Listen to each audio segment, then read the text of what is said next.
أشهد أن لا إله إلا الله وحده لا شريك له وأشهد أن محمدا عبده ورسوله أما بعد فأعوذ بالله من الشيطان الرجيم بسم الله الرحمن الرحيم الحمد لله رب العالمين الرحمن الرحيم مالك يوم الدين إياك نعبد وإياك نستعين اهدنا الصراط المستقيم صراط الذين أنعمت عليهم غير المغضوب عليهم ولا الضالين. Bismillahirrahmanirrahim. Hazreti Halifat Mesih peti da Allah bude njegov pomagač je rekao mnoge detalje poslije Hajbera sam spominjao. Jedan od njih je pomirenje sa ljudima iz Tejma. Tejma je bio poznat grad prema Siriji, otprilike 400 km udaljen od Medine.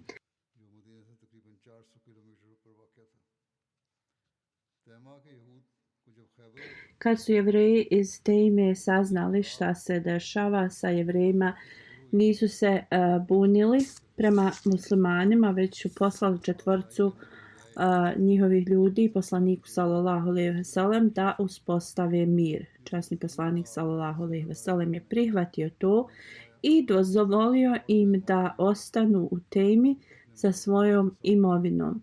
Tada se spominje klanjanje sabah namaza poslije određenog vremena. Ebu Hureyre radijallahu anhu prenosi da časni poslanik sallallahu alejhi ve sellem se vratio sa Hajbera i kampovao je blizu Medine. I rekao je Hazreti Bilalu radijallahu anhu da je on na dužnosti za namasko vrijeme, to jeste da ih probudi na namaz. Hazreti Bilal radijallahu anhu je klanjao na file u toku noći da bi ostao budan. Časni poslanik sallallahu alejhi ve sellem i drugi ashabi su zaspali. Kad je vrijeme za sabah se približilo, Hazreti Bilal se uslonio u svoju kamilu i okrenuo se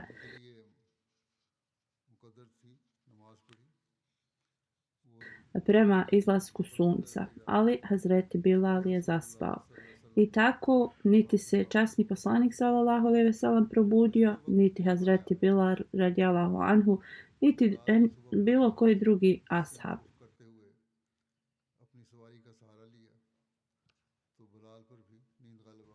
Dok sunce nije izašlo.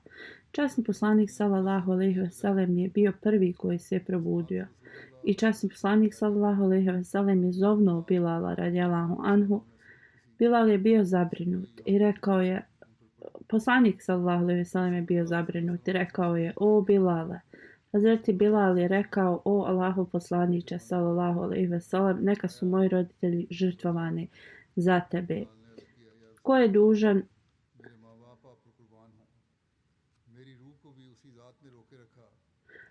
i rekao je: ko je držao tvoju dušu u snu i moju je." Bilal poslaniku sallallahu alejhi ve sellem. Časni poslanik sallallahu alejhi ve sellem je rekao da krenu. Putovali su kratko vrijeme. Onda je časni poslanik sallallahu alejhi ve sellem uzeo abdest i rekao im da tu kampuju. Pozvao je Hazreti Bilala i rekao da prouči ikamet. I onda je časni poslanik sallallahu alejhi ve sellem prevodio sabah namaz. Časni poslanik sallallahu alejhi ve sellem nije klanjao namaz u kampu u kojem su spavali ranije, već je putovao malo i onda je klanjao namaz u džematu. Poslije namaza časni poslanik sallallahu alejhi ve sellem je rekao da ako neko zaboravi da klanja namaz, čim se sjeti treba da ga klanja. Jer čim se sjeti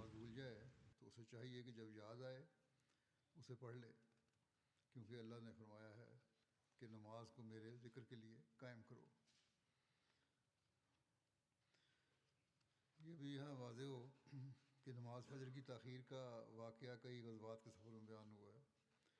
बाज़ इसको तबूक का वाक़या बयान करते हैं। Allah Đelešanu je rekao, klanjajte namaz मुमकिन है कि रावी को साहब हो गया हो radi sjećanja na mene. Ovaj incident se spominje na mnogo mjesta iz različitih borbi. Neki kažu da se desio na Tabuku, neki na Hudejbi, možda prenosioci su zaboravili kada se to desilo. Moguće je da se desilo i više puta. U svakom slučaju Allah najbolje zna. Na putu prema Medini ashabi su glasno učili tekbire, veličajući Allaha Đelešanuhu. U vezi ovoga Ebu Musa Ašari prenosi, dok sam se vraćao iz Medine ili u Medinu, ljudi su uzvikivali Allah je najveći. Nema Boga osim Allaha. Časni poslanik sallallahu alejhi ve sellem je rekao: utišajte glasove. Ne zovete nekoga ko je gluh ili odsutan.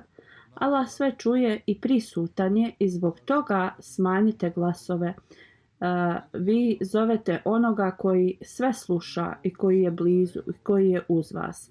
Prenosilac kaže: ja sam išao iza časnog poslanika sallallahu alejhi ve sellem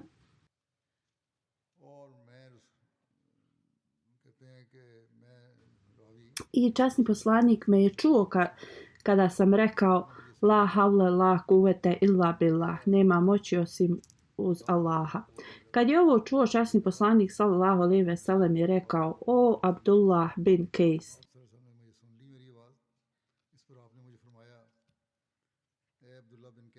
ja sam prisutan, o Allahov poslaniče, odgovorio sam. Ebu Musa Ašri pravo ime je bilo Abdullah bin Kejs.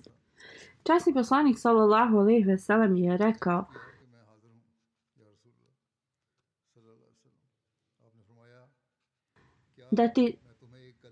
da ti ne kažem riječi koje su blago iz dženeta. Ja sam rekao: reci mi, o Allahov poslaniče sallallahu alejhi ve sellem.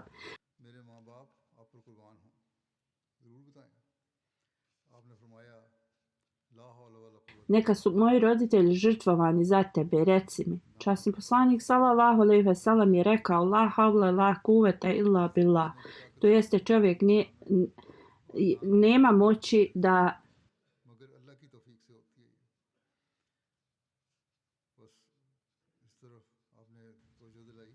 da zaobiđe zlo, niti ima snage da radi dobro osim uz Allahovu pomoć. Na ovaj način časni poslanik sallallahu alejhi ve sellem je skrenuo pažnju i rekao: ovo su vrlo velike riječi koje približavaju osobu uzvišenom Allahu. U svakom slučaju put prema Medini je nastavljen. Muslimanska armija koja je otišla u Muharremu u 7. hidžretskoj se vratila u zadnjim danima mjeseca Safera ili na početku Rabiul Evala sa mnogim blagoslovima uzvišenog Allaha. Postoje različita mišljenja koliko dugo je časni poslanik sallallahu alejhi ve sellem ostao na Hajberu. Ibn Abbas kaže da je časni poslanik boravio 6 mjeseci i u toku tog vremena časni poslanik sallallahu alejhi ve sellem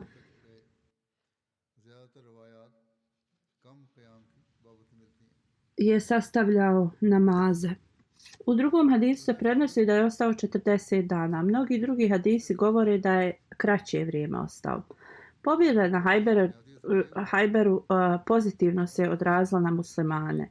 Jedna velika je bila da mnoga arapska plemena koja su u tajnosti spletkarila protiv islama i muslimana su postali ustrašeni. I rezultat toga je bio: neki su tražili mir, dok su drugi dali zakletvu na poslušnost.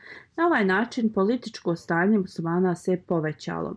Drugi rezultat je bio da jevrejska moć u Arapskoj peninsuli je došla kraju. Jevreji Medine i Hajbera su bili jaka ekonomska i vojna moć u regionu. Oni su bili istrajni u mržnji protiv islama, da su učestvovali u svim napadima protiv muslimana i treća stvar je bila ekonomsko stanje muslimana. Hazreti Aisha, Hazreti Abdullah bin Omer i mnogi drugi ashabi prenose da poslije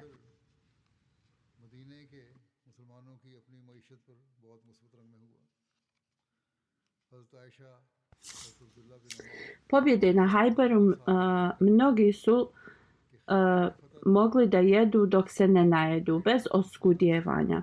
Muslimani su poslije ovoga mogli da vrate Ensarijama sve što su im oni dali kad su se migrirali iz Mekke. Ansar भाइयों को वो सारी जायदादें और हिस्से वापस लौटा दिए जो उन्होंने अपने महाजिर भाइयों को उस वक्त अता किए थे जब ये गुर्बत और तंगी के साथ मक्के से हिजरत करके यहाँ आए थे।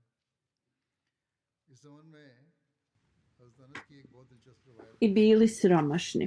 Postoji vrlo interesantan hadis u vezi ovoga. Od Hazreti Enesa on prenosi kada su muhađiri došli iz Medine u Meku, nisu ništa imali. I Ensarije su bili ljudi koji su radili u poljoprivredi i stočarstvu. I oni su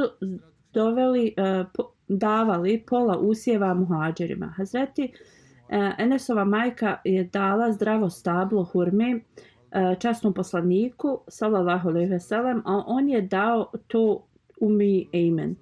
I kada su muhađiri vraćali Ensarijama posle Hajbera imovinu, časni poslanik sallallahu alejhi ve sellem je vratio to stablo također Enesovoj majci. तो रसूलुल्लाह सल्लल्लाहु अलैहि वसल्लम ने हज़रत अनस की वालदा को खजूर का दरख्त वापस लौटा दिया। हज़रत अनस कहते हैं मैंने जब उम्मे अमन को बताया कि Hazreti Enes radijallahu anhu kaže kada sam informisao Hazreti Umi Ejmen da je to stablo vraćeno, ona je rekla nema šanse da ću ga ja vratiti jer mi ga je časni poslanik dao i možda iz velike ljubavi prema časnom poslaniku sallallahu alejhi ve sellem i tom drvetu koje je bilo poklon časnog poslanika sallallahu alejhi ve sellem, ona je ovako रसूलुल्लाह सल्लल्लाहु अलैहि वसल्लम ने हज़रत उम्मे अमन से फरमाया कि उम्मे अमन तुम ये दरख्त दे दो, इसके बदले में इतने इतने दरख्त आपको दूंगा। लेकिन वो नहीं मान रही थी। कहते हैं ये शुरू में आपने दिया बड़ी बरकत वाला है, मैं तो नहीं देती। यहाँ तक कि आप सल्लल्लाहु अलैहि वसल्लम ने उन्हें reagovala i nije dozvolila da ga vrati.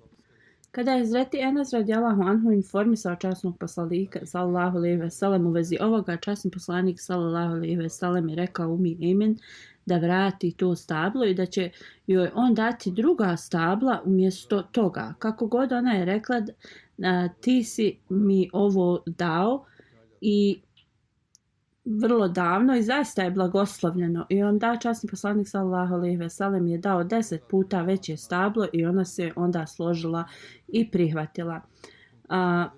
Onda se spominje ekspedicija u historiji pod imenom Zatu Rika ili ekspedicija Muhareb, neki spominju kao Benu Saliba ili Benu Nimar, zbog imena plemena koje su ovo prouzrokovale. Zatul Adžib je zbog toga što su se mnoga čuda desila u toj ekspediciji. Zatul Rika je zbog toga što u tom regionu ima drvo ili planina po tom imenu. Ebu Musa kaže da ashabi su bili vrlo ograničeni sa konjima i kamilama. Šestorica bi dijelili jednu životinju za prijevoz. I onda bi se mijenjali खुद हज़रत अबू मूसा अशरी के भी ना सिर्फ ये कि पाँव ज़ख्मी थे बल्कि नाखून तक ज़ख्मी हो गए थे, नाखून उखड़ गए थे। कपड़े की पट्टियों को चूंकि रिका कहा जाता है, इसलिए इस गज़वे का नाम गज़वा ज़ातुर रिका यानी पट्टियों वाला गज़वा मशहूर हो गया। बहरहाल ये मुख्तलिफ नाम है इसके। zbog dugog hodanja po kamenju, njihova stopala su bila izranjavata i zamotavali bi u podaranu odjeću बाद नहीं लिखा कि इस जंग में झंडों में पट्टियां बनाई गई थी। i noge Ebu Musa Ašri su bile izranjavane u ovoj ekspediciji i ne samo njegove noge, već i nokti su mu otpadali. I zbog toga što oni zovu zavoj Rika, ova ekspedicija je dobila ime Zatu Rika. Ovo su neka imena po kojima je poznata ova ekspedicija. Na drugom mjestu se spominje da teren ovog regiona je bio različitih boja, dok drugi govore da je u vezi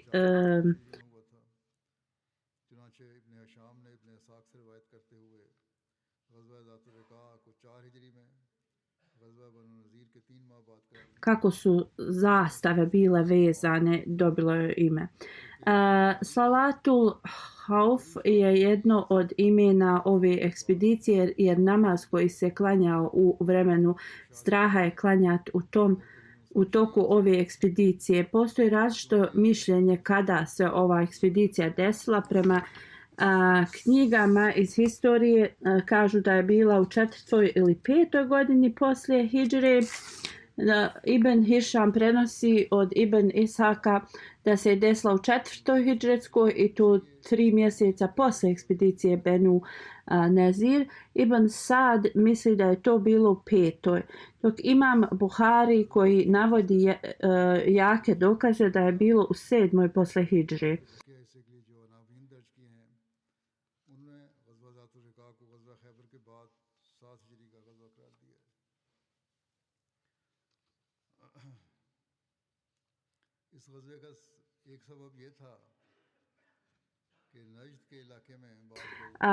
I to pobjede na Hajberu. Razlog kasnijeg datuma je prisustvovanje Ebu Musa al-Ašari. U ovoj ekspediciji pošto je Hazreti Ebu Musa prihvatio islam poslije pobjede na Hajberu. Onda više prihvaćenije da je bilo u 7. hidžretskoj. Hazreti Sahib Zada Mirza Bashir Ahmed Sahib u zadnjim dijelu Sirat Hatamun Nebin knjige je zabilježio gdje je naveo buduće teme za sljedeće knjige. Naveo je zato Rika kao nešto što se desilo posle Hajbera u 7. posle hidžre. Jedan uzrok ove ekspedicije je bio ljudi iz tog regiona su mnogo krali i pljačkali i mnogi putnici su prolazili kroz poteškoće zbog njih. Ovi ljudi ne bi boravili u jednom mjestu i bilo je teško ih kontrolisati. Časni poslanik sallallahu alejhi ve sellem je učinio da nešto uradi po ovom pitanju. Drugi razlog je da se prenosi u vezi ovoga da je jedan čovjek došao u Medinu kao da prodaje i kad je prodao svoje stvari upozorio je muslimane da plemena Benu Anmari i Benu Salaba su se skupili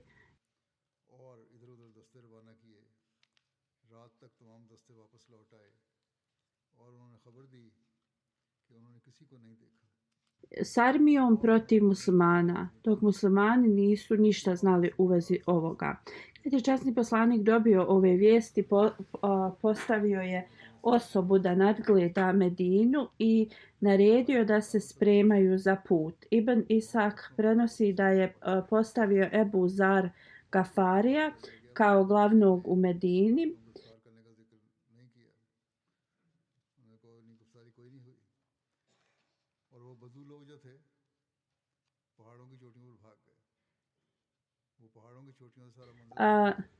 U svom odsustvu, dok Ibn Isad i Ibn Hišam su zabilježili da je Osman ibn Affan dobio ovu dužnost. U svakom slučaju časni poslanik sallallahu alejhi ve sellem krenuo na ovaj put. Prvo se spominje da uz časnog poslanika sallallahu alejhi ve sellem je krenulo oko 400 ashaba kad je krenuo iz Medine, dok su drugi hadisi spominjali 700 ili 800. Došli su u dolinu Šukra koja je udaljena 2 dana od Medine. Kampovali su 1 dan i mnoge brigade su poslate na razne direkcije. Do večeri su se sve brigade vratile i svi su rekli da neprijatelja nije bilo i da su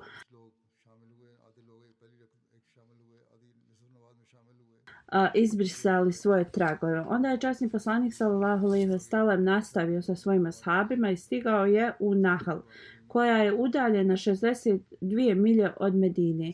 Kad su došli u plemena tih neprijatelja, samo su zatekli žene, nije bilo muškaraca. Ove žene su zarobljene, iako neki historičari ne spominju da su bile zarobljene. Beduini muškarci su pobjegli na planine i posmatrali su iz daljine muškarci su pobjegli, a žene su znači ostavili. Većina vjeruje da ove žene nisu bile uhapšene ili zarobljene. Hazreti Džabir prenosi da je časni poslanik sallallahu alejhi ve sellem putovao iz Nahl za Zaturika i sreo je armiju plemena Gatfan. Iako se nisu borili, bili su blizu jedni drugima. U to vrijeme opasnost je bila velika i u to vrijeme također se trebalo klanjati. Časni poslanik sallallahu alejhi ve sellem je klanjao salatul hauf. I to je kada ljudi pola njih klanjaju prvi dio molitve iza časnog poslanika, pa onda drugu polovinu druga grupa. Ovaj namaz se spominje i u časnom Kur'anu, sura Nisa, i to govori nakon da se klanja namaz u situaciji opasnosti. Kako da se klanja? I da bi se pobrinuli da znači ne bi dali šansu neprijateljima da napadnu. Imam Belki prenosi da je Hazreti Džabir od Džabira da je časni poslanik sallallahu alejhi ve sellem klanjao podne namaz. Nevjernici su htjeli da ih napadnu u toku namaza i rekli su da čekaju sljedeći namaz, jer je to još draže namaz za muslimane više od njihovih vlastitih sinova. A poslije ovoga Hazreti Džibril je došao i informisao časnog poslanika šta neprijatelji planiraju.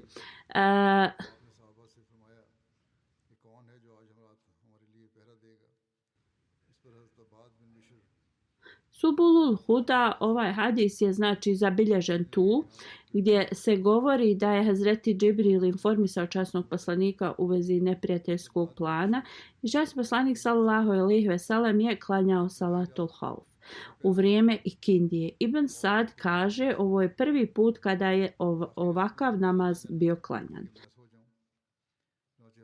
Različita mišljenja su u vezi ovog namaza. Rečeno je da većina učenjaka daje ovaj namaz prvi put, znači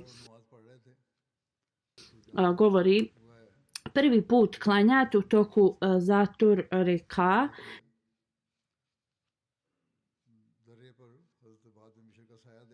Neki govore da je 4, 5 ili 7 u 7. godini. Neki govore da prije Badarul Maud borbe se desilo.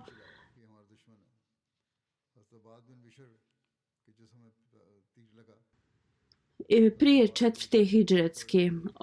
Ovdje se spominje jedan incident nevjernika koji je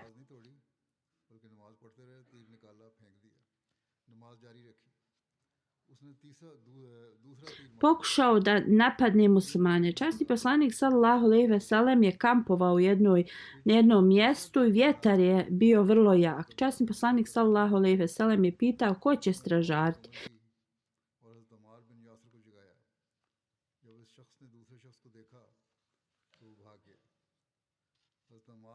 Hazreti Abad bin Bishr i Hazreti Amar bin Jasir su se javili da stražare. Poslije oba dvojica su sjedili na vrhu doline. Hazreti Amar bin Bašir je rekao Amaru bin Jasiru da će on stražariti prvi dio noći i da on treba da spava, a poslije da se zamijene.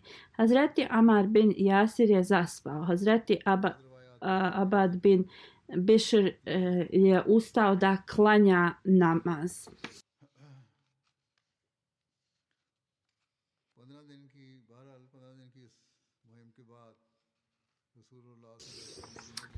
U svakom slučaju on je počeo da klanja, a neprijatelj ga je ugledao. Vidio je sjenku Hazreti Abada i vidio je da se miče i mislio je da je neko tu da stražari. Taj je ispalio strijelu i pogodio je Hazreti Abada koji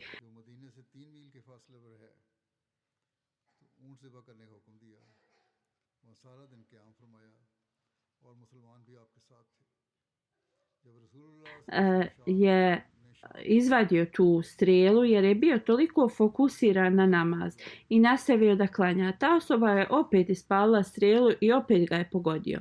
On je izvadio i tu strijelu i opet je nastavio da da klanja. Tada je Abad bin Bišr izgubio dosta krvi, treći put kad je već pogodio, i završio je svoj namaz i probudio Amara bin Jasira. Kada je ova osoba ugledala da ima još jedna osoba, pobjegao je. Kad je vidio da je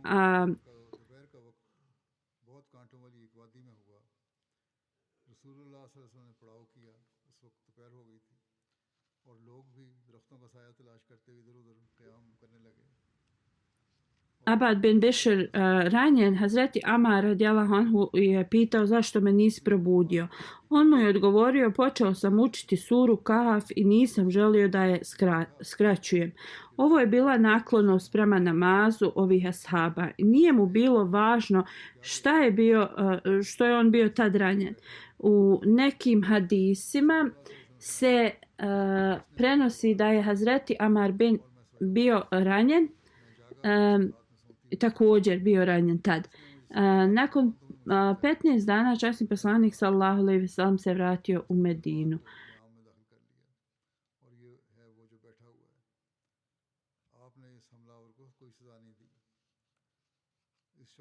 Džual bin Suraka je nosio radosne vijesti o povratku da su muslimanska armija vraća. Hazreti Džaber bin Abdullah prenosi da kada je časni poslanik stigao u Sarar, 3 milje od Medine, naredio je da zakolju neke kamile i tu je ostao cijeli dan sa muslimanima, i kad je noć pala, časni poslanik sallallahu alejhi ve sellem je ušao u Medinu i nosio i mi smo bili uz njega. Također se spominje čuda koja su se desila u toku ove ekspedicije. Kao što sam spomenuo ranije, ova ekspedicija je poznata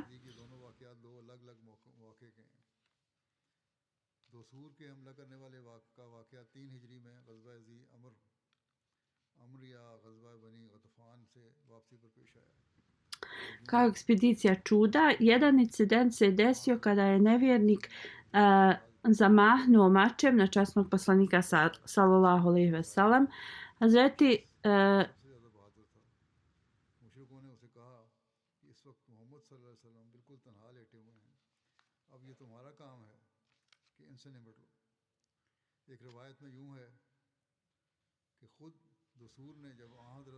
Hazreti Džair bin Abdullah prenosi da je išao sa poslanikom na ovu ekspediciju prema Najd.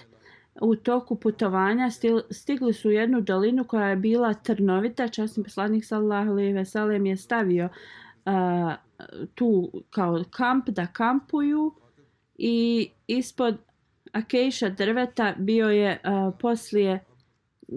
kao poslije podne i ashabi su tražili hlad. Časni poslanik sallallahu alejhi ve sellem je okačio svoj mač i svi su zaspali, ali ih je probudio glas časnog poslanika sallallahu alejhi ve sellem koji ih je zvao.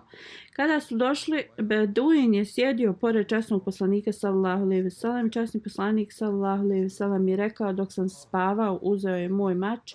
Kad sam se probudio, rekao mi je, ko će te zaštititi sada? Rekao sam, Allah. I kad je ovo čuo, on je stavio svoj mač u njegov oklop. Časni poslanik nije kaznio ovog čovjeka.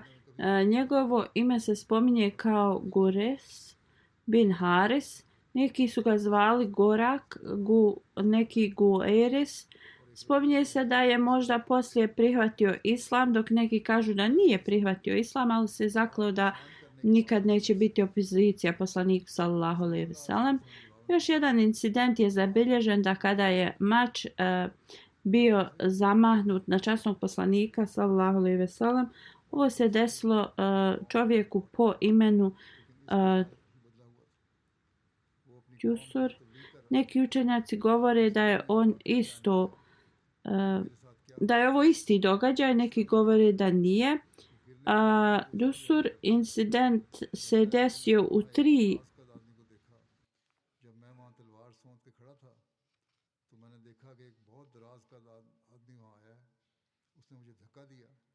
तो मैं पीठ के बल गिर गया u trećoj hidžretskoj, kada su se vraćali iz pohoda na Benu Gatfan. A spominje se da su nevjernici vidjeli kako se časni poslanik odmara. Rekli su o svom vođi Dusuru, koji je bio hrabar, rekli su mu: sad je prilika da ubiješ Muhameda, koji leži i odmara se. Drugi hadis kaže da je on sam vidio poslanika kako sjedi i sam pomislio da ako ne ubije Muhameda sallallahu alejhi ve sellem u ovom trenutku, neka me Allah uništi. Digao je mač i krenuo, stajao je pored časnog poslanika i rekao je: ko će te spasiti od moje ruke danas? Sa savršenim mirom časni poslanik sallallahu alejhi ve sellem je rekao: Allah.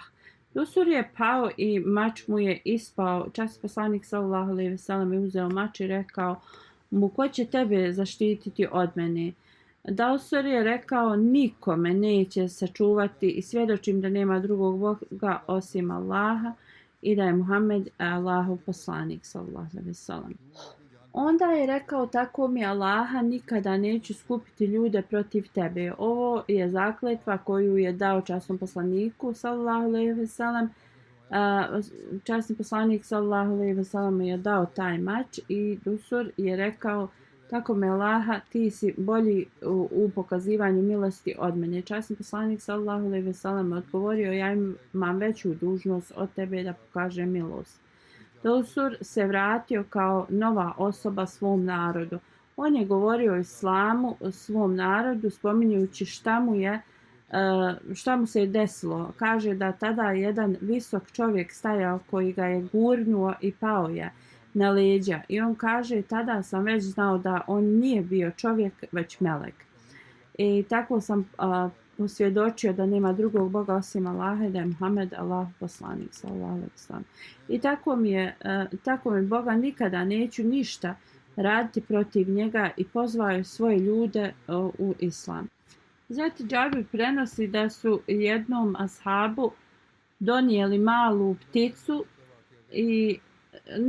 da su donijeli malu pticu i njegova majka lotac. Ta ptica je krenula okolišati oko tog ashaba. Časni poslanik sallallahu alejhi ve sellem je ovo gledao. Ljudi su bili iznenađeni. Časni poslanik sallallahu alejhi ve sellem je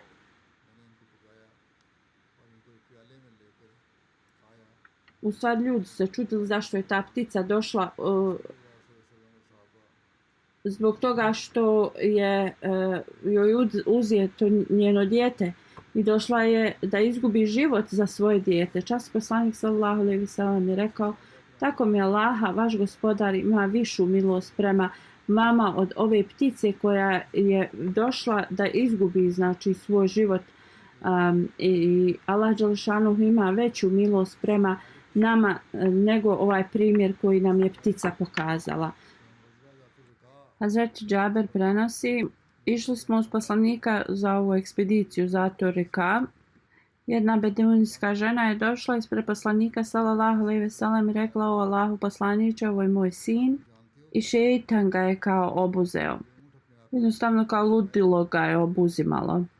Poslanik sallallahu alejhi ve sellem je otvorio usta tog djeteta i stavio je svoje pljuvačke i rekao: Allahov neprijatelju, odmakni se. To je kao dovu učinio tu. I rekao: ja sam Allahov poslanik, i ponovio je ovo 3 puta. I rekao je toj ženi: uzmi ovo dijete i on nikada neće bolovati od iste ove bolesti.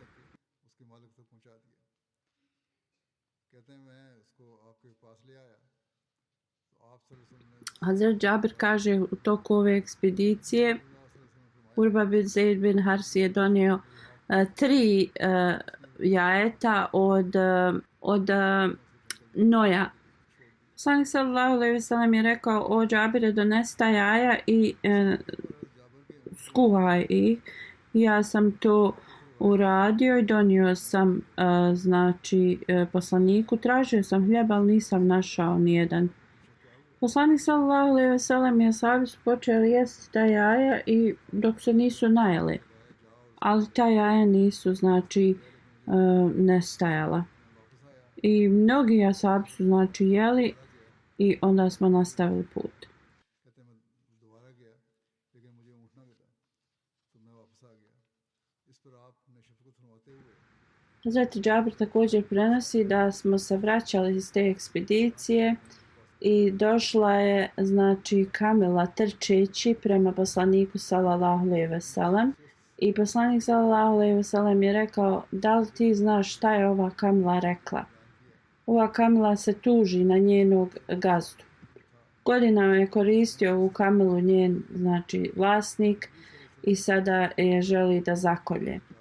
O Džabire, idi kod vlasnika ove kamile i dovedi ga meni. A rekao, Hazret Džabir kaže, ja sam rekao, pa ne znam ko je vlasnik ove kamile. Poslanik sallallahu alejhi ve sellem je rekao, kamila će te odvesti svom vlasniku. I kamila ga je odvela svom vlasniku. Hazreti Džabir radijallahu anhu kaže, doveo sam tog vlasnika te kamile poslaniku sallallahu alejhi ve sellem. I poslanik mu je govorio u vezi te kamile i rekao: prodaj ovu kamilu meni. I on je znači prodao tu kamilu poslaniku sallallahu alejhi ve sellem i poslanik je pustio da pase u znači džunglu. Tada također Hazreti Džabir kaže, u noći moja kamila se izgubila. Prošao sam pored poslanika sallallahu alejhi ve sellem, on mi pitao šta se je desilo i ja sam mu rekao sam da sam izgubio kamilu. Poslanik sallallahu alejhi ve sellem je rekao na kojem se mjestu moja kamila nalazi i ja sam otišao i doveo je. U stvari otišao sam, ali je nisam našao. I vratio se i rekao to isto poslaniku. Poslanik mi je isto rekao, ja sam otišao, ali opet nisam našao i vratio sam se. I onda treći put poslanik sallallahu alejhi ve sellem rekao, kreni sa mnom i došli smo gdje je bila moja kamila i onda sam je vratio. Hazreti Džabir bin Abdullah prenosi, moja kamila je se umorila i polako je išla. Poslanik sallallahu alejhi ve sellem je pitao šta se je desilo, objasnio sam mu. Časni poslanik sallallahu alejhi ve sellem je sišao sa svoje kamile i pitao je da li imaš vode. Rekao sam da imam. Donio sam mu je. Poslanik sallallahu alejhi ve sellem je puhnuo u tu vodu i poprskao je glavu od kamile i leđa.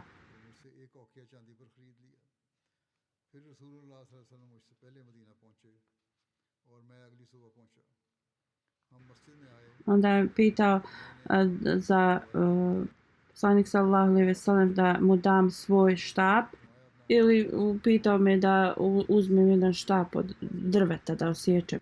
Poslije toga poslanik sallallahu alejhi ve sellem je uspravio je i popeo sam se na nju i toliko je bila puna energije da je htjela da ide ispred poslanika sallallahu alejhi ve sellem.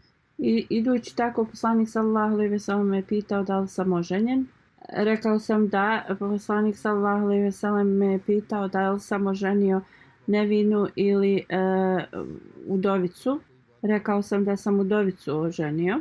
Poslanik sallallahu alejhi ve sellem me pitao zašto nisi oženio mlađu nevinu da zajedno uživate u svom društvu. Ja sam rekao ja imam sestre. Njegov otac je bio ubijen i iza sebe je ostavio 7 sestara. Ja sam oženio tu ženu da bi ona znači gledala moje sestre i kao pomagala mu da se brine o njima. Poslanik sallallahu alejhi ve sellem je rekao sada si blizu kuće i ponašaj se dobro. Onda me poslanik sallallahu alejhi ve sellem pitao da li ću mu da prodam svoju kamilu. Rekao sam da hoću i kupio je za 1 okiju srebra.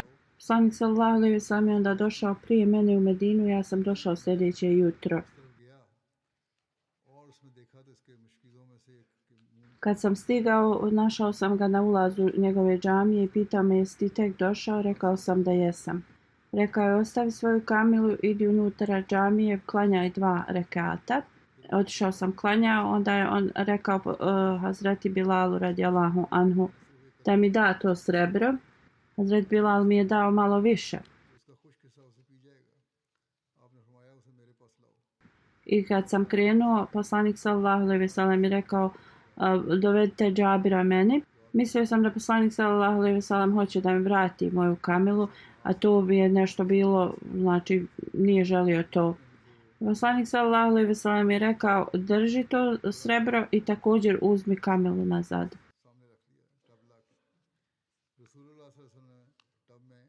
Hazret Džabir kaže u toj istoj ekspediciji poslanik sallallahu alejhi ve sellem je rekao da pozove muslimane da se abdeste. Ja sam ih pozvao i rekao uzmite abdest, uzmite abdest, uzmite abdest.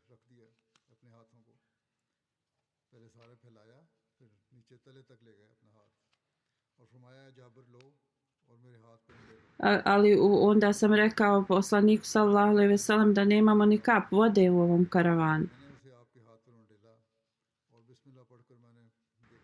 Poslanik sallallahu alejhi ve sellem je rekao do tog Ensarije i vidi da li ima vode. Došao sam i u toj koži bilo je malo vode da se pospe na dno, a odmah bi nestala.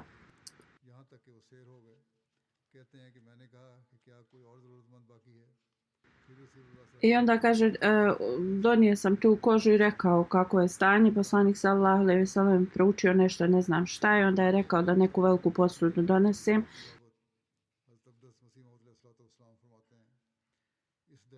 Stavio je prvo ruke u tu posudu i onda je rekao o Džabire prouči bismillah i počne sipati tu vodu. Tada je voda kroz prste poslanika sallallahu alejhi ve sellem počela da znači kao iz jedne fontane se uljeva dok se nije nasula ta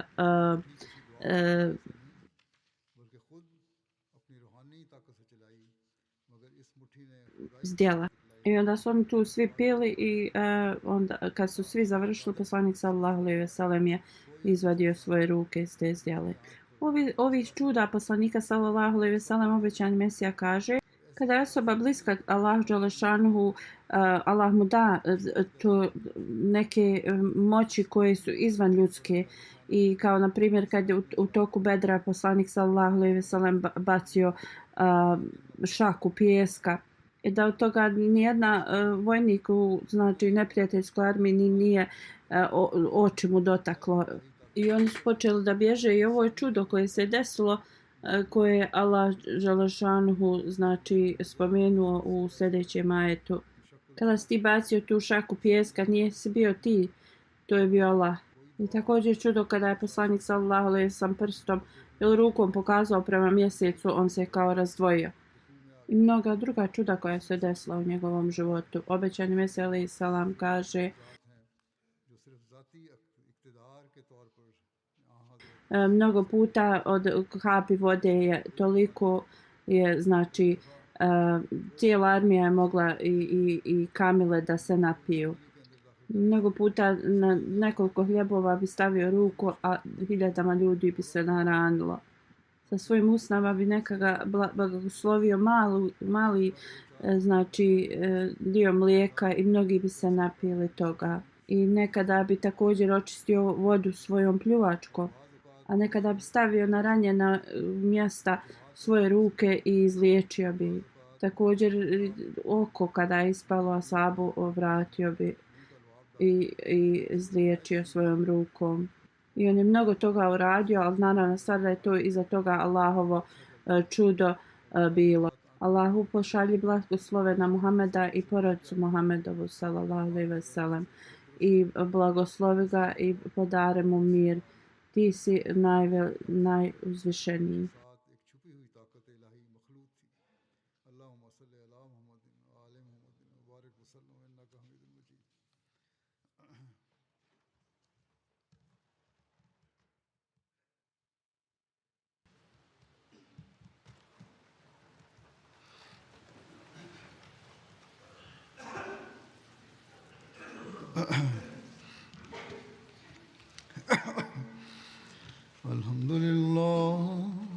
الحمد لله نحمده ونستعينه ونستغفره ونؤمن به ونتوكل عليه ونعوذ بالله من شرور أنفسنا ومن سيئات أعمالنا من يهده الله فلا مضل له ومن يضلل فلا هادي له ونشهد أن لا إله إلا الله ونشهد أن محمدا عبده ورسوله عباد الله رحمكم الله إن الله يأمر بالعدل والإحسان وإيتاء ذي القربى وينهى عن الفحشاء والمنكر والبغي يعظكم لعلكم تذكرون اذكروا الله يذكركم وادعوه يستجب لكم ولذكر الله أكبر